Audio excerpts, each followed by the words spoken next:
Hello friends, അസ്സലാമു അലൈക്കും. ഇന്നിവിടെ തയ്യാറാക്കുന്നത് പിസ്ത ട്രഫിൾ ചീസ് കേക്കാണ്. അപ്പോൾ ഈ ചാനൽ ഇതുവരെ സബ്സ്ക്രൈബ് ചെയ്യാത്തവരൊന്ന് സബ്സ്ക്രൈബ് ചെയ്യുക, സപ്പോർട്ട് ചെയ്യുക. അപ്പോൾ നമുക്കൊന്ന് വീഡിയോ കണ്ടു നോക്കാം. 1/2 കപ്പ് മൈദ, 1/4 teaspoon baking soda, 1/2 teaspoon baking powder. ഇത് നന്നായിട്ടൊന്ന് അരിച്ചെടുക്കാം. എഗ്ഗ്, അതിലേക്ക് 1/2 ടീസ്പൂൺ വാനില എസൻസ് നന്നായിട്ട് ബീറ്റ് ചെയ്തെടുക്കുക.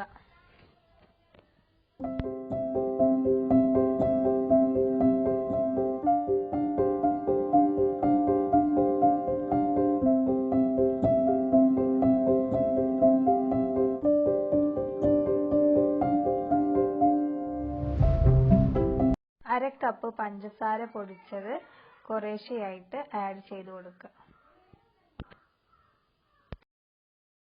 നന്നായി ബീറ്റ് ചെയ്തതിന് ശേഷം അരിച്ചു വെച്ച ഫ്ലോർ മിക്സ് ആഡ് ചെയ്ത് കൊടുക്കുക. കുറേശ്ശെയായിട്ട് ആഡ് ചെയ്ത് കൊടുക്കുക. ഒരേ ഡയറക്ഷനിൽ തന്നെ ഫോൾഡ് ചെയ്ത് സ്പാച്ചില വെച്ച് നന്നായിട്ടൊന്ന് മിക്സ് ചെയ്ത് കൊടുക്കുക.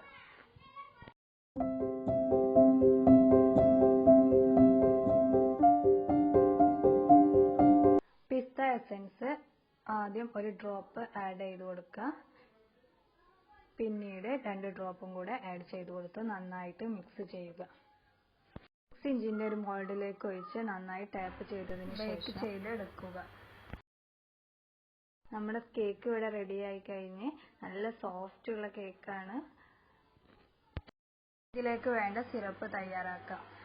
1/2 കപ്പ് മിൽക്ക്, തിളപ്പിച്ചാറിയ മിൽക്കാണ്. 1/2 cup whipping cream, 1/4 cup Milkmaid. നന്നായിട്ടൊന്ന് മിക്സ് ചെയ്തെടുക്കാം. അതിലേക്ക് വാനില എസൻസ് 2 ഡ്രോപ്പ് ആഡ് ചെയ്തതിന് ശേഷം നന്നായിട്ട് മിക്സ് ചെയ്യുക. വീണ്ടും 2 ഡ്രോപ്പ് ആഡ് ചെയ്യുക. നമ്മുടെ കേക്ക് രണ്ടായി മുറിച്ചതിന് ശേഷം ഒരു ഫോർക്ക് വെച്ച് നന്നായിട്ടൊന്ന് കുത്തി കൊടുക്കുക.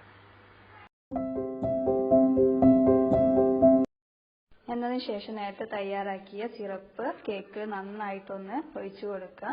അതിനുശേഷം ഫ്രിഡ്ജിലൊന്ന് ഫ്രീസ് ചെയ്യാൻ വെക്കുക. അതിലേക്ക് വേണ്ട ക്രീം നമുക്ക് ബീറ്റ് ചെയ്തെടുക്കാം. 1 കപ്പ് വിപ്പിംഗ് ക്രീമിലേക്ക് 1/2 ടീസ്പൂൺ വാനില എസൻസ് നന്നായിട്ട് ബീറ്റ് ചെയ്തെടുക്കുക.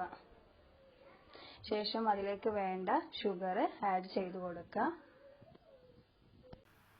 പിസ്ത എസൻസ് 2 ഡ്രോപ്പ് ആഡ് ചെയ്ത് കൊടുത്തതിന് ശേഷം നന്നായിട്ട് മിക്സ് ചെയ്യുക.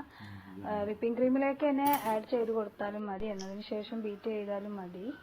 ഞാനിപ്പോൾ ഇവിടെ ഇങ്ങനെ ചെയ്തത്.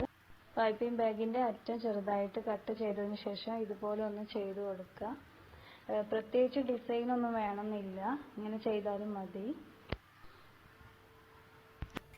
ഈ കേക്ക് ഒന്ന് അലങ്കരിക്കാൻ വീട്ടിൽ വിരിഞ്ഞൊരു റോസ് കൊണ്ട് തന്നെയാണ് അലങ്കരിച്ചെടുത്തത്. പിസ്ത ഒന്ന് ക്രഷ് ചെയ്ത് അലങ്കരിച്ച് ഇങ്ങനെ റെഡിയാക്കിയെടുത്ത്. ഇത് ഓർഡർ കേക്ക് ആയതുകൊണ്ട് ഞാനിത് കട്ട് ചെയ്ത് സെർവ് ചെയ്യുന്ന രീതി താഴെ ഡിസ്ക്രിപ്ഷനിൽ ഇടാം. അപ്പോൾ കാണാത്തവരുണ്ടെങ്കിൽ അതൊന്ന് കണ്ടു നോക്കുക. ഇതുവരെ ഈ ചാനൽ സബ്സ്ക്രൈബ് ചെയ്യാത്തവർ ആരെങ്കിലും ഉണ്ടെങ്കിൽ ഒന്ന് സബ്സ്ക്രൈബ് ചെയ്യുക, സപ്പോർട്ട് ചെയ്യുക. അപ്പോൾ അടുത്തൊരു വീഡിയോ കാണുന്നത് വരെ ബൈ.